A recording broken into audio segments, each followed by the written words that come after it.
Hello, everybody. Happy Friday. Welcome into the NBA Front Office Show. Keith, you know what time it is. Front Office Friday! Not much to talk about edition. Oh, no. Not much to talk about. I mean, the Suns did a few things. We could talk a little bit about that. We'll look at the season ahead. Maybe we'll make a few predictions. We'll take questions. We'll take comments, all that kind of stuff. August is never ending. It is inevitable. August is Thanos. I think that's where we're at this point. But yeah, we are under 2 months to go till the start of the season. 2 months was yesterday, so less than 2 months. I don't even look at it as 2 months. True. It's too depressing. I look at the start of preseason. I count the start of preseason. That's fair. I go, okay, preseason, it's basketball. Is it the same as the regular season? No, but I will take it. I would take it. It's like if I'm starving and what I really want is InNOut and I'm driving and I can't find it. If I see a Wendy's, I'm going to say, okay, that's preseason basketball to me. I will take it by that point of the year. By this point of the year, I'll take it right now. Yeah, I hear you, man. I've been there, man. Eventually, at any point, well, what is it? Any oasis, any port in the desert, any port in a storm. Yeah. Whatever those sayings are, I don't know. We'll figure it out. But yeah, here we go. August 23rd, less than 2 months to the regular season. Yeah, we're getting there, right? Not today. Is it today? Tomorrow? Yeah, it's today. Oh, today, 23rd. All right. Kobe's birthday, and then they did for 8/24. They do that as Mamba Day and all that kind of stuff. Yeah. So Wendy's is better than InNOut. What? I don't know about that. No. Of course, we don't have InNOut here, so like InNOut's like a special treat for me here on the East Coast. But yeah, I don't know about that. No. Yeah, I love it. Hulu Screw said Rob Palenka said we got food at home. Trev. Did your parents used to say that? Oh yeah. Yeah, all the time. Yep. And sometimes we'd be like in the car for like 3 hours, headed home from like a basketball or soccer tournament. They'd be like, I'm hungry. And they're like, yeah, well, we got food at home. Like, all right, cool. Couldn't even get a PB&J or anything. You're like, hey, thanks. All right. Let's start, by the way, again, happy birthday, Kobe, of course. Kellen said InNOut was wildly overrated. I can't go there. I love InNOut. I think it's great. I do too. I'm a big fan. All right, let's start off though with this. The Suns, they waive EJ Liddell, they waive and stretch Nasir Little. I'm going to pull up their cap sheet here. I thought Nasir Little had shown some things in the NBA. Keith, what's the rationale here for the Suns? Yeah, free up a roster spot. They were already +1 anyway. The Liddell for Roddy swap didn't change that, but it did allow them to eat a little bit less money because they sent out more than they took back in that 1-for-1 trade. So now they'll waive Liddell, eat that all in this season. And then in the situation with Nasir Little, they end up waiving and stretching him about $22 million over the next 3 years. So he'll hit the books at about $3 million or so. We've already got it updated on Spot Track, so we have to scroll down to find him a little bit further down. And then, so saves a little bit of money, opens up a roster spot, and there we are, 3 years for the next 7 seasons. We don't even go out that far on Spot Track, but it's going to be 7 years of $3 million a piece on the books for Nasir Little. So there's one more year beyond that one that we show. We only show 6 years at a time, but one more. So they're that convinced that they needed this roster spot, or that he simply could not help them. Yeah, they're willing to pay him for the next 7 years to not play basketball for them. Yeah, some of the word out of Phoenix is that they felt like he wasn't going to be in their rotation, and presumably, at least I very much hope so, they exhausted the trade avenues for him. I would have thought you might have been able to find somebody to take him for $6.75 million this season, and then a couple years at 7 and change. But no, they sound like they couldn't find a taker for him, and they're moving on. And there it is. So these two waivers haven't actually processed yet. So I guess there is still a chance that maybe there will be a trade before they waive them. I guess there is a chance maybe he could get claimed off waivers. Maybe it seems like, hey, if they had a sense no one else is going to even give a second for him, let them waive him and we'll claim him. We'll use probably whatever exception we were going to use anyway, because clearly the Suns didn't want any money on the books. And it was also said Ryan Dunn and Oso Iguodala, they feel like those two guys are more ready to play right now, and they're going to want to free up minutes for those two rookies. So, but yeah, a little bit of a weird waiver for sure. Yeah, a bit surprising. Now, you mentioned he could still get traded. That tends to be more of an NFL thing where it's announced that a guy is going to be waived or he's going to be cut, and then suddenly, oh, no, wait, never mind. They were able to trade him. You see that happen more often in the NFL than the NBA. Usually, once teams hear or even get any kind of sense that a player is going to be waived in the NBA, they just say, oh, no, well, then we're not going to trade for the guy when we can just sign him as a free agent. So, it's part of the reason why teams tend to push back so strongly whenever word starts to circulate that a player might get waived or waived and stretched or whatever it is. Jaylen said, can he get another contract? Sure. Yeah. I mean, he's a free agent now. He could sign with another team. There would be some offset there, I believe, from what the Suns owe. Yeah, presumably. Yeah, we don't know that for certain. It all kind of depends on what was agreed to upon his waiver. But sometimes when guys are just getting straight waived, they don't necessarily agree to that. That's usually more in a buyout situation. Trevor's dealing with some cat challenges today. But yeah, so we'll see, where it goes with this one with Little. We'll see if he gets claimed or how that works out. All right. Well, we'll see what happens. Let's go here, Keith. I know you starred some of these. This will be, a little bit of scheduled nonsense, unscheduled nonsense. Of all the D23 announcements, which are you most excited for? I like all the theme park stuff because I'm local here to Orlando. Okay. So I like that they're doing major stuff in just about all of the theme parks. Animal Kingdom, they're completely redoing Dino Land. That's going to be pretty fun. They're adding a whole new Villains Land to the Magic Kingdom. They're going to add a Cars attraction to the backside of Frontierland at Magic Kingdom. That'll be fun. And then Hollywood Studios is getting a Pixar land. So I'm all about the theme park stuff. Because I'm local here. The TV movie stuff, nothing super jumped out at me. I guess some of the movie announcements, a new Toy Story and those kind of things. So those will be interesting. We'll get to those when we get to them. But theme park stuff's what's got me excited. So what I liked was, and I know it's gotten some buzz, but Incredibles 3. Seeing that they're going to be doing that. I like the first two quite a bit. I like the era that they set them in and everything. I thought those were a lot of fun. And the Incredicoaster is my daughter's favorite ride at Disneyland now. That one is a blast. So that one was something that I really liked. Of course, I know it's going to be out in a few weeks, but Agatha All Along, seeing more previews for that. That looked really good. Getting a look at the new Fantastic Four. That was certainly exciting as well. So there was some things to be pretty fired up about here moving forward. That Villains Land piques my interest, Keith. What's the completion date on something like that? I'd imagine that's distant future. Yeah, that'll be probably 27 or 28 generally from the time they announce. But I can tell you, living right near there, every time you drive by the backside of any of the theme parks where like people don't normally go, there's just trucks hauling dirt in and out of places all over the property. So it's pretty good. I actually drive straight through Disney property to get to my chiropractor, who's on the other side of Disney property. So like I passed through like a bunch of back areas on Disney, and there's all kinds of construction going on. So which is fun because they talked about how it was like these aren't just blue sky ideas, like they're already moving on some of these projects, which that's a lot of fun too. Yeah, that's definitely exciting. Greetings from Mongolia. Keep up the good job, guys. Welcome in. Really? Mongolia? Like that's definitely a first. Right?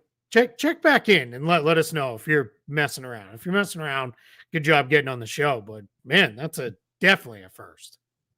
Yeah, absolutely. Absolutely. That has to be. I know we've had people check in from a lot of places around the world, but that's got to be the first. Who was the Mongolian player? Mengi Batir? I don't know if you remember him. Remember that? Yeah, yeah, he was. Well, I think he was the only Mongolian player, so Well, there you not that go. hard to remember. But yeah, I meant Mengi Batir. Keith, there's a story out right now about Cam Thomas.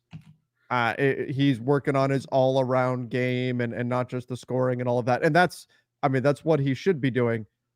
There were a few days ago, I looked at the odds that Cam Thomas wins most improved player, and I think he was ranked fifth, or maybe that was the ESPN poll. Yeah, that listed him as fifth to win the most improved player award. Mm-hmm.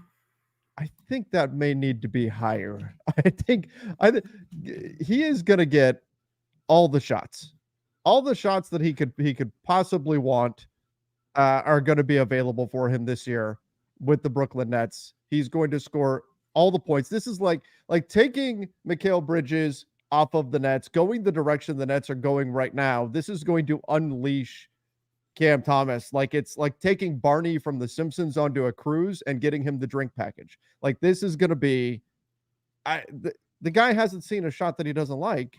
He's going to score all the points for this team, and I'm really excited for what he can do this season. Yeah, it's the Nets are devoid of scoring talent, especially. It's going to be a lot of him, a lot of Dennis Schroeder as well. Those two guys will really be doing a lot of the heavy scoring load for the Nets. So I think he's probably going to go off. He talked about how last year he's at like 22 points per game, and he's like, I want to be around 25. And in this Slam magazine article, which shout out to Slam, I think they had their 30th anniversary this week as well. So, but Cam Thomas talked about, but he wants to improve his all around game and become a better all around player. But he knows, I think, at this point where his bread is buttered. That's in scoring the ball, right? Like that's how he's going to make money in the NBA. And jury's out for me is he truly someone that is that devastating of a scorer with efficiency that other teams are going to have to game plan for? Or is he a guy who can really score the ball and his best role is Jordan Clarkson, Jamal Crawford, Lou Williams type? Nothing wrong with that. Could carve out a 15-year career that way. But I'm just kind of curious to see how that comes together. Yeah, and that's fair to question whether or not that's going to be his ultimate role. For right now on this Nets team, he's going to get all the opportunities he could potentially want. And I mean, if you're into fantasy basketball or whatever, he's going to put up some numbers. I think 25 points per game said what he mentioned is what he's kind of targeting here. I think that's very doable for him. Let's go here. Will the Lakers have a tough season? I'm assuming that's a Dennis Schroeder reference there. Are they going to go try to get Dennis Schroeder? I would be surprised if Schroeder was on the Nets to finish the season. I don't think it'll be the Lakers that go after him. I know there's some fond memories of Schroeder and his time with the Lakers a couple seasons ago where everything worked out pretty well. And then obviously you got a big contract coming off of that. But I just don't think we're going to see it. Part of the reason why the Lakers were so connected with Dennis Schroeder was because Dennis Schroeder has a very strong connection with Darvin Ham going back to their time in Atlanta. That obviously is not there anymore. Doesn't mean they couldn't go trade for him, but just I'd be surprised if that was the path they decide to go back down. Yeah, I just don't know that point guard is where they really need to put their resources. Now, yeah, if it was a bigger trade and Schroeder was involved, sure, I guess I could see that, but I don't. He's not somebody I would be targeting if I was the Lakers. I think you're hopeful this year Gabe Vincent is healthy and you get to see what it looks like for him, right? Like can he be a much better player? Can he be back to what he was in Miami, the guy they hope they signed? There, obviously he's behind Austin Reeves, and then I think you ideally would like to see if you really could work Jalen Hood-Schifino into some minutes at some point as your third point guard if you can. And obviously on this team, LeBron's going to eat up a lot of the playmaking reps. So you don't even necessarily need a traditional ball handler in the same way you do there. So, and I know D'Angelo Russell's obviously in the mix. I was more thinking if you were to move on from Russell, because if you've got all those guys, you definitely don't need Schroeder. There just isn't room for him on the roster at that point. Exactly. Yeah. If you're not moving off of D'Angelo Russell, then you're probably just going to wind up not looking at the guard position. You're going to be looking more for bigs, for wings, for things of that nature. All right, let's until he's upset. Let's go with this. Um, let's talk about InNOut is a glorified McDonald's. Come on. The burgers Come are on, way man. better. Yeah, way better. Way better. And Way I better. don't knock McDonald's. I'll eat No, McDonald's, sometimes. It's good when you need it, but man, if I had my choice right now, I'd go to In-N-Out over McDonald's every single time. oh yeah, easy. Not even Easy. close. Yeah. No, not close. Not close. All right. Keith, looking around the league, I know right now is kind of a quiet time. What are your thoughts on Amen Thompson? Not the Rockets not wanting to give him a specific positional role right now. Yeah, I think that's smart. I think the Rockets are very much building this team outside of Alperen Şengün and Fred VanVleet as a kind of future-based type of team where everybody's pretty interchangeable. And you could do a lot of different things with a lot of different guys. Like I think your second unit ball handlers on the Rockets are going to be Amen Thompson and Reed Shepherd. Those two guys are going to be the two guys that are going to probably handle the ball the most off the bench for them. But why lock one of them into being a point guard and one being an off-ball guy? Play them in different ways. Thompson's brother kind of forced his way onto the court in Detroit, Masar, by doing a lot of different things, being a good off-ball player, running the floor really hard, cutting really well, doing all that sort of stuff, as well as doing some playmaking with the ball in his hands. I think Amen Thompson could do the same kind of thing, where you can get him the ball and he can kind of do a lot of that stuff. I think he's a better on-ball player right now than his brother is. But yeah, I think just play, right? You've got those two guys. You got Tari Eason, Jabari Smith Jr., even Jalen Green to some extent. You could kind of work him on off ball roles. Even Fred VanVleet, for his size and defensive position or point guard, but offensively, he's pretty good off the ball. He's played a lot off the ball throughout the course of his career. So I think the Rockets are building something really fun. That's why they're one of the teams I'm really excited to watch this season, because of that whole collection of young talent. I can't wait to see how it all comes together. They're still at the point where they're trying to see how the puzzle pieces fit best. And so you don't want to necessarily lock anything down at this point and then wind up, say, 2 years down the road, go, oh, you know what? Actually, it would have been better if we had gone the other way. And now it's kind of too late. Now you've wasted that time and you've pushed the wrong direction there. So they want to be careful that they don't commit to any specific role for him until they have a better sense of exactly what the best path is. And maybe the best path is always just going to be, hey, he's versatile. There can be a detriment to that. We saw that years ago with the Lakers with Kyle Kuzma. They couldn't figure out how they wanted to use him exactly. I remember that 2019 season. They started the season off in training camp. Jared Dudley famously said every player on the roster knew their role except for Kyle Kuzma, because the coaching staff, they looked at how versatile he was and they couldn't figure out exactly how they wanted to use him. And that, I think, actually wound up being to his detriment eventually, because he never settled into a specific role. So if we go a while here and they don't set him into this is what your role is going to be, then it could become an issue. We've seen it, but right now it's far too early to lock into anything with a guy this young. Yeah, and this is where, if you're the Rockets, you have to be kind of careful right now in your arc as a team, because they're pretty good last year. They have a chance, I think, this year to really compete for a top 10 postseason spot, so a spot in the play-in tournament. I think most would agree with that. I don't know about top 6. I don't think they're quite there yet. Maybe, right, if things really go well for them and go wrong for a couple other teams, sure, they could get in that mix. But I think where you have to be careful is you don't want to prioritize chasing that postseason spot so much and trying to win every game that you're not letting some of your young guys play through their mistakes. Like, you're not at that level of contention yet. You're not at the level of we have to be a playoff team. That's probably a year away. A year from now, you're probably feeling a lot more like, all right, it's time to really figure out who we are. What are we going to be? What are we doing with some of these guys? But right now, you just want to be very cautious that you don't say, man, he had 3 turnovers in his first stint. All right, we're going to only play him off ball now, or worse, he's not even going to get back out there.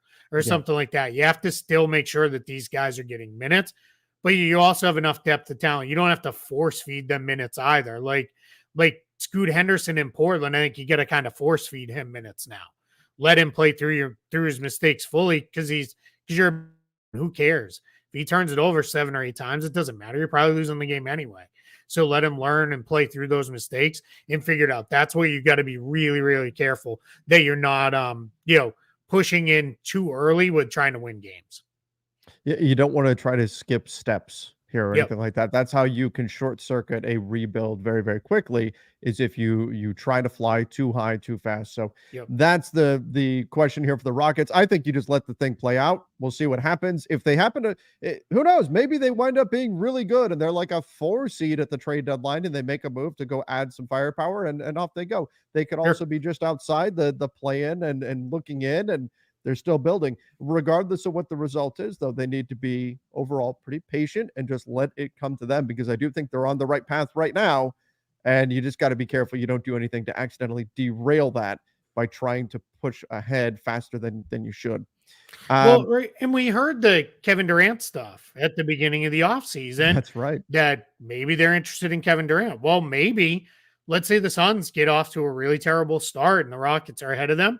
Maybe you could see something where, all right, we're going to make a run at Kevin Durant. We're going to try to, figure that out. They've certainly got the tradable assets in terms of draft picks. They have a bunch of the Suns' future picks now from that trade where they sent the Nets their picks back.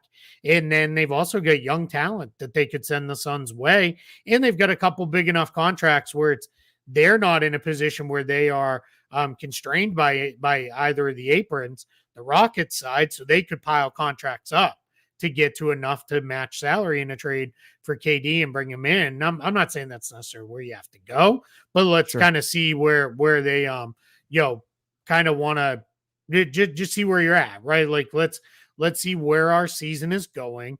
Let's see where we are. I just wrote about this with the Orlando Magic for Spot Track this week. You can find it. It's on my Twitter timeline.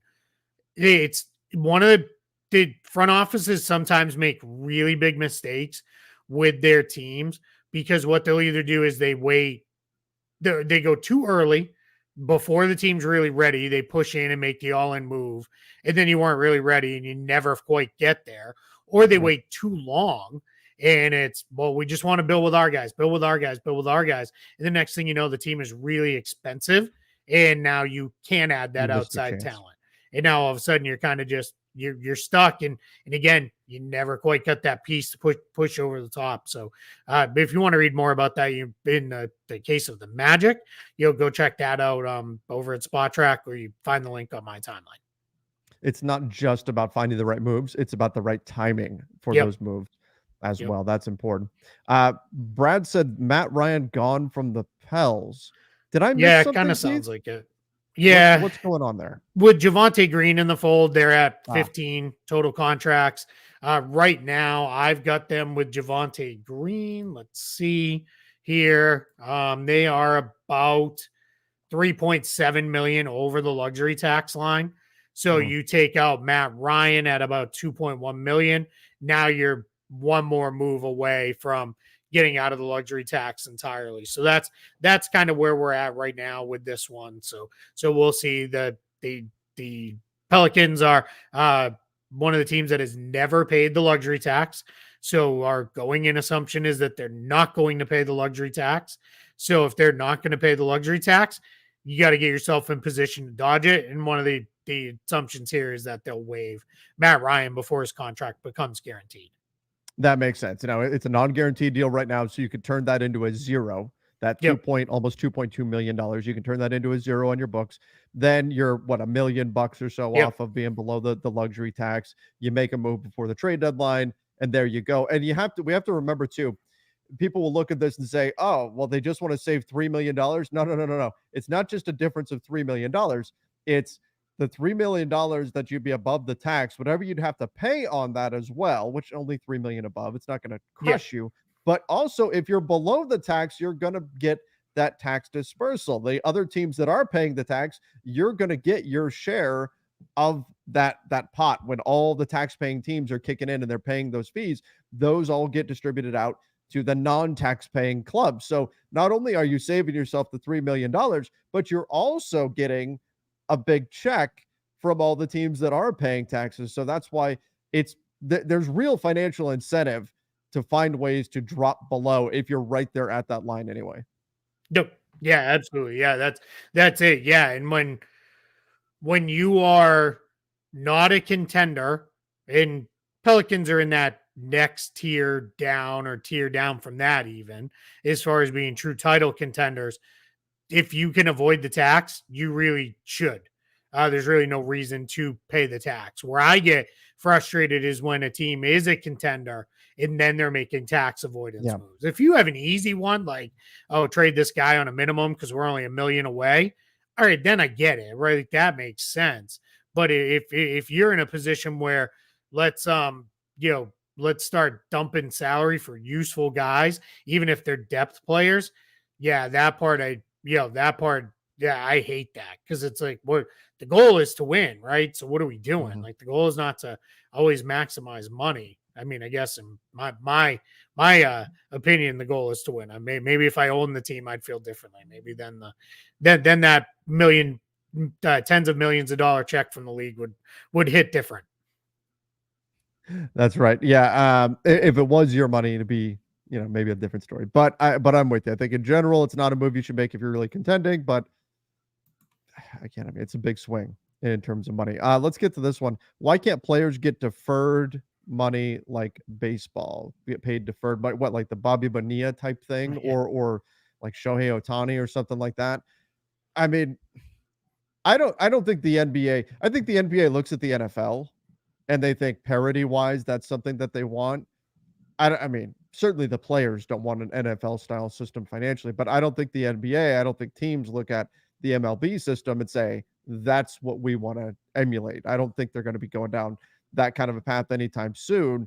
I think the big problem you would have in the NBA is, again, for a league that just used the new CBA to try to limit the ability to spend of deep pocketed owners like Bomber, like the Warriors, like some of the others that are out there. Now we talk about the Suns. I think this would give them another avenue, right? What would prevent, let's say, Steve Ballmer from saying whoever the next big free agent is? I don't just throw a name out there. Let's say it's Kevin Durant or whatever superstar free agent. Hey, I'm going to pay you $50 million, but I'm going to pay it to you 10 years from now, just for one season. Come play for one season for me, $50 million, and I'll pay you 10 years from now, or 100 million or 200 million, whatever he wants it to be. That's not the kind of shenanigans I think the NBA wants to get into. Yeah, that's exactly right. The NBA also largely works in a system of guaranteed contracts. Yes, we just talked about it with Matt Ryan. There are a handful of guys on each team that have non-guaranteed contracts, but most teams really are working in a world where their guys are fully guaranteed contracts, and you don't want to be in a position where if you're the players, all right, we want to be able to defer money so we could get paid longer. All you're doing then is inviting teams to waive you and have you off of a contract, off of a team. So everybody would rather get their money early. I can tell you the vast majority of NBA players, they use the clause in their contract to get upfront payments. Now, doesn't change anything as far as the salary cap goes or anything like that. It's just an actual payment schedule thing. But they'll take money up front because, I mean, much like everybody else, rather have it. Rather have it in your pocket now or in your bank account now than waiting on it. So just makes life easier. Exactly. Get the money now. Then the money is sitting in your bank earning interest for you or in your investments or whatever it is that you've got, rather than in ownerships, bank investments, whatever, earning money. Well, and for younger players too, it's like, all right, cool, I have these millions, but I'd like to buy a house. I'd like to take care of my mom. I'd like to get a car, like all that stuff. So they're looking for some money up front to, take care of some of their items right away. So that's another reason why you'll see sometimes these guys get those upfront payments. That was a whole issue with the Ben Simmons stuff. Simmons had those upfront payments each year in his contract, and that made things very messy with the whole, when they were fining him and he was holding or holding out, holding in, however we want to determine it, because it changed a couple times based on whether he's there or not there. That was one of the complicating factors was, well, they had already paid him X amount of money. Where does this go now? I'm moving forward in those kind of things. All right. Hard or easy schedule for the Lakers? Kind of neither. Like Yeah. it's not as bad as last. They are much lower in terms of back-to-backs they have to play. I believe it was 16 last year. It's down to 13 this year. But it's also the West. So there's a few stretches in their schedule where you go, ooh, that's that's brutal. They've got like 5, 6, 7, 8 games in a row that are really, really tough. So I think it's kind of somewhere in the middle between Hardy. I think it's a better schedule than we saw last season, just given the number of back-to-backs, the difficult stretches and all of that. But I don't think you can look at anybody in the Western Conference and say that's an easy schedule, really. Yeah, the NBA schedule is so balanced within the conferences that I tend to take the Larry Bird approach of when I don't know if you've ever heard this quote. They asked him, hey, did you see the schedule? And he looked at it and said, 41 home, 41 away. Looks pretty good to me. And then like handed the paper back to them. It's like it kind of is what it is. Like there's definitely everybody has stretches, right? Like you have your travel stretch, you have your different stuff. I know the Lakers have, I think they still have the Grammy trip, right? Where they're out for a while. The Spurs have the rodeo trip where they're out for a while. Everybody's kind of get stuff. Celtics every year was the used to be the circus trip. At the end of February, post All-Star break, was when the circus came in and took over the old Boston Garden for like a month. They were on the road, so kind of is what it is, with that. But yeah, I don't get too caught up beyond the stuff we talked about a few episodes back about.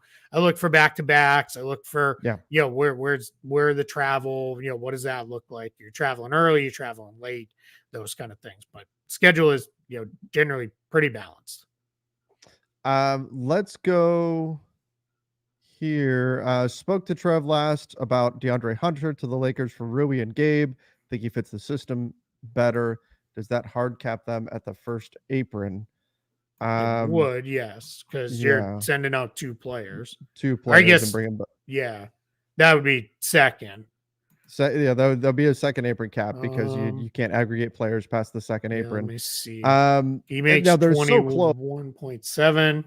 No, so they are a first apron team, so they have to send out more salary than they take back in a trade. And that this would cover that because you'd be sending out about 20. You'd be sending out 28 and taking back about 21. Oh, so that comes easy. So the Lakers would be fine with that. I don't know on the Hawks side. The Hawks are. That'd be an issue on the Hawks. So they'd have to rebalance. Hawks would have to send something back to get a little closer. You could toss in Garrison Matthews or V. Krejci or something like that, and you're probably where you need to be. Sure.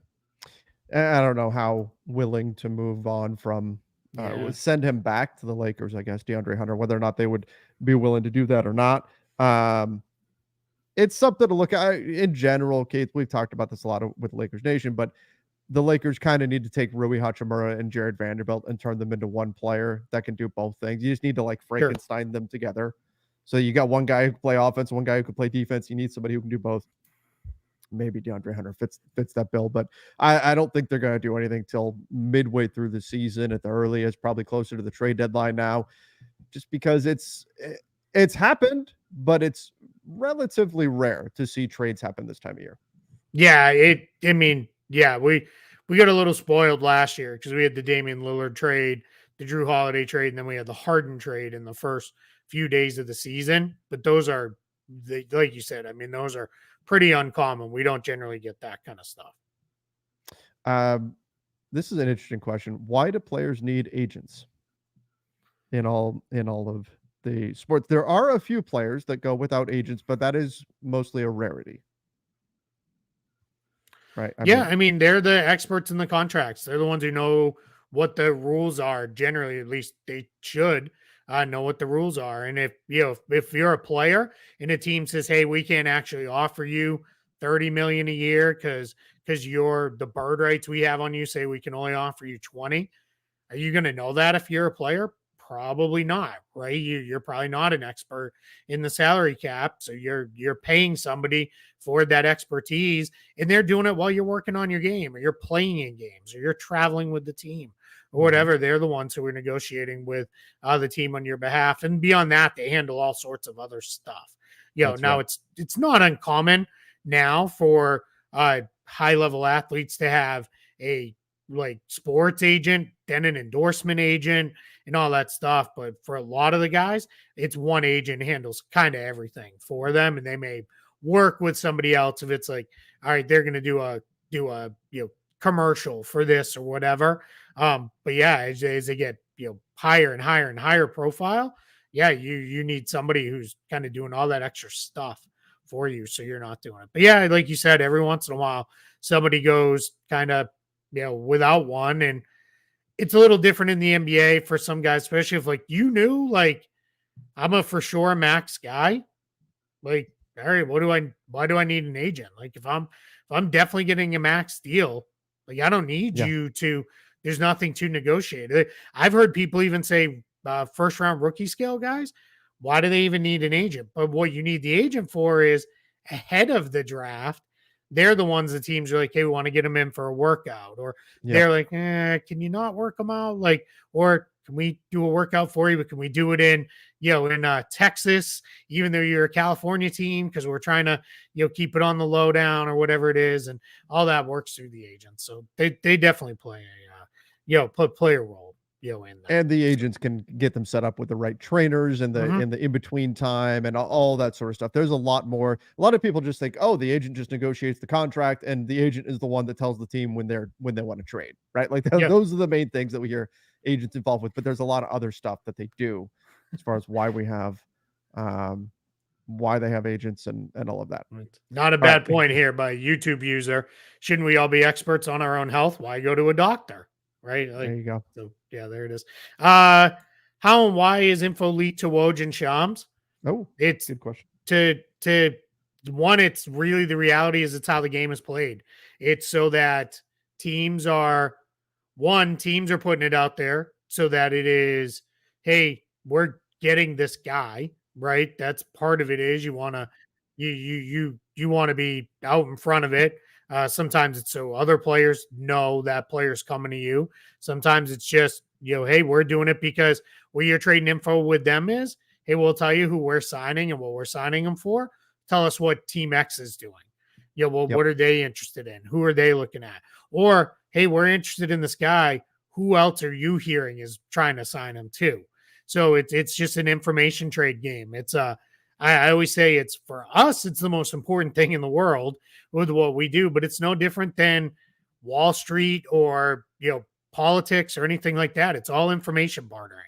Like it's everybody is just trading in information back and forth on things. It's just, this happens to be sports, and that's part of why they do it. And then part of why the agents do it is when an agent leaks it, and you see it in the tweets every time, it is, Trevor Lane signed 4 years, $100 million. The contract was negotiated by Keith Smith of Front Office, podcast.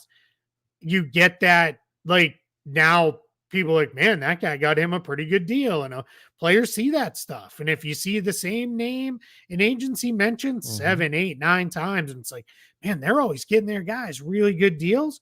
When you're ready for a new agent, you're probably going to remember that and go to it. And that's why they want it out there. Or if I'm a up and coming player and I'm picking my first agent, I may look at it and be like, man, that guy always gets really good contracts for his players. I'm going to go with them if they're trying to, bring me in as a client. So that's really where, it's a lot of this is information trading. And then you've got that part of it too, where it's, hey, help me build it up. I will also say this too.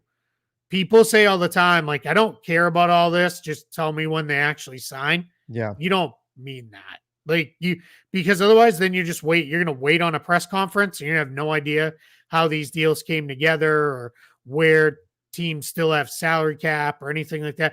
I guess maybe there are people who the finals ends, they turn the NBA off in their mind and they come back on opening night. I suppose there are people like that, but the reality is it's not how most of us work. Most of us work where we want to see all these, pieces there with this. And then the last piece, which is a little bit more cynical, is especially in a signing, occasionally in a trade, you're negotiating through the media, right? Where it is you're going to put all this stuff out there. So you're trying to just strengthen your own position by negotiating that way.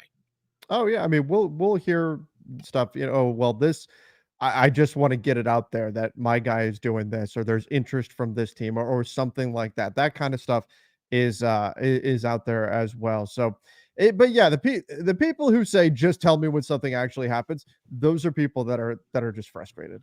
Sure. That are frustrated because they wanted their team to make a move already and they haven't done so, and they want to be able to say, that's it, I'm done, I can't take this anymore, I can't take the rumors or whatever. Me, and part of it is this is what I do, but for me, I love all the possibilities. I love all the different of this guy could go here and this could happen and this team's having this conversation and this is what they're trying to do. It's like all off season we're assembling a giant puzzle, and you have to try to read through the lines and figure out what is correct, what isn't. Is something accurate? Is something just smoke? What does it tell you? If a team is targeting a certain player, does that mean that team may also be interested in players X, Y, and Z because they're looking to do something specific with their lineup and the rotation? What does it tell you about what they're trying to do financially with their cap situation? It's how all of this stuff gets incredibly complex and incredibly fascinating to me. And it's Keith, it's part of why you and I do this and do what we do, is because we love all of that stuff. And I get it when fans get frustrated that, oh, I wanted my team to make a move and they haven't done it yet. God, I'm just done. Just tell me when they finally do something. For me, some of the that sounds like frustration for stuff right now. Oh, absolutely. Oh, Keith, I've been hearing that since July 5th. July 5th, dude. I think we were hearing it on our first night live show on the 30th. I think we started hearing why have the Lakers not done anything yet? Couple other quick questions they're out there. Sorry. I clicked off on how do players get contract offers from various teams? Is it from agents or players? So what will happen is the agent and the team will talk. If the player's representing themselves, the player and the team will talk, and then they present the terms. It's really no different than making a trade in your fantasy league where you kind of hash out the terms, and then the official is right in the fantasy league. It's whatever site you're on. Nowadays, everybody clicks and you agree and it gets sent off. This is you hash out the terms. All right, 4 for 100, and then you put it in writing, and then contracts get signed later. That's when we see, the teams tweet out, players here and he's signing and all that various stuff. But that's generally how it goes down. As it'll go through that way. Brian says, when can NBA teams release players? At any point you can release a player. There's just different things that happen with timing wise on releasing players. You have times when it is part of the reason this here Little's going to be waived here before the end of the month is waive and stretch rules work differently starting on September 1st than they do right now. So that's kind of how it works out there. Yeah, exactly. So the timing of it can matter, but I mean, in theory, you could waive a player anytime you want. There's obviously some negatives that come with, like if you have a guy that's on a fully guaranteed contract and you want to waive him opening night, you can do it. You just still have to pay the contract for the remainder of the season if it's a fully guaranteed deal. So you can waive a guy. You can tell a guy, hey, we don't want you on the roster anymore, but you still got to pay him.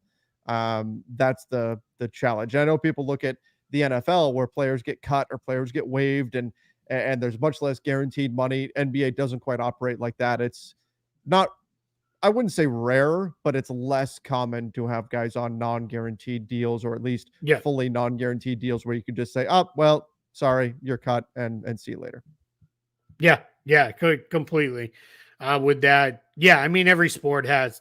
Somebody said there's Fabrizio Romano in soccer. Yeah, he's like the Woj of soccer. Jeff Passan has become like the Woj of baseball. Adam Schefter is obviously for the NFL. I assume there's somebody for the NHL. I don't know. I don't follow that league. So I don't know with that one. Do we play fantasy basketball? I usually get pulled into 1 or 2 fantasy leagues a year. And I'm like the worst I'm the person everybody hates because I'll forget usually by Christmas that I have the team. Forget to set your lineup. And then I forget to set my lineup and somebody gets an easy win, and then somebody will be like, hey, dude, you haven't set your lineup for 3 weeks. And I'm like, oh, yeah, I do have that team. So I'm pretty bad about that. The only fantasy sport that I actively play now is fantasy baseball. And I have two teams. I have one league with friends, and then I have a league I've actually been in since high school. So it's now been going a very long time. And it is a dynasty league. And for example, I owned Alex Rodriguez his entire career. Ooh. Like I picked him up when he was a rookie with the Mariners, and I had him all the way through when he retired. And that one, like there's 22 of us in that league now. Same base guys minus a few here and there have come in and out, but that's the only one that like I'm like really into.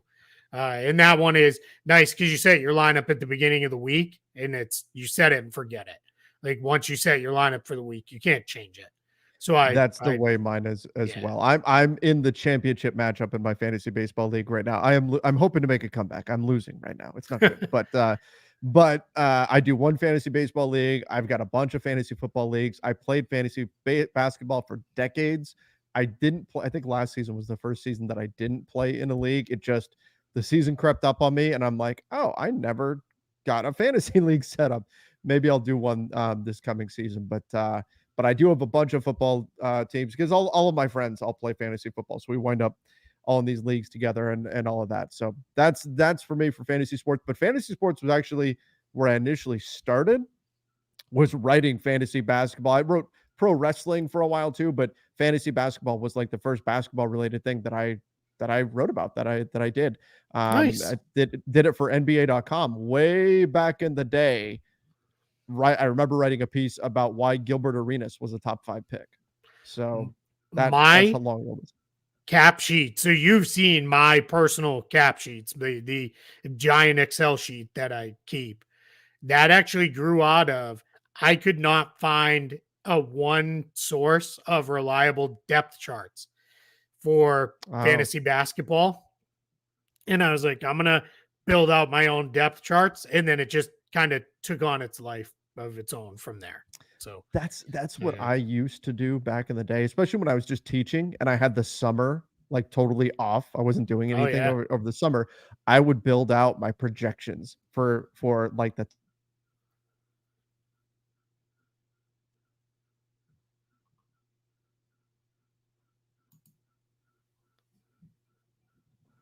There we go. Sorry, I think I got muted for just a moment there. So I would build out my projections, but then as time went on, more and more sites started providing their own projections and everything. And so the edge that I used to have going into drafts, it just diminished and diminished and diminished because all that stuff started getting out there more publicly. Yep. And and it's great for everybody just to be able to pick up and play and go and not be maniacally obsessed like I was over the summers. But that's kind of what I used to do in terms of projecting what players were going to do and finding value and all that kind of stuff. I'd have all these sleepers and everything like that. But yeah, I was way into it at one point.